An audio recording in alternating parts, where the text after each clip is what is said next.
და ბოლოს მართაშენი ქალაქი ახალგაზრდული პროექტის კიდევ ერთი ეტაპი დასრულდა რუსთავში. პროექტის მიზანი ქალაქის მართვაში ახალგაზრდების ჩართვა და მათი დასაქმების ხელშეწყობა.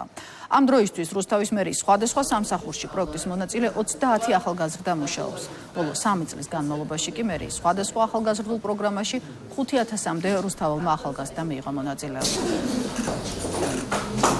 ამ პროგრამის შესახებ გავიგე მეგობრებისგან, რომლებიც უშუალოდ იყვნენ ჩართული ამ პროგრამაში წინა წელს და ჩემი მოლოდინები საკმაოდ დიდი იყო და ვფიქრობ, რომ მთლიანად გაამართლა, რადგან ძალიან ბევრი სამსახურის შესახებ საერთოდ არ მქონდა ინფორმაცია და ძალიან ნაყოფიერი იყო ჩემთვისაც ყოველივე და ვფიქრობ, რომ განვაგრძობ ჩართულობას. ბოლო 3 წლის განმავლობაში 5000-ზე მეტმა ახალგაზრდამ მიიღო მონაწილეობა მერიის ახალგაზრდულ პროექტებში.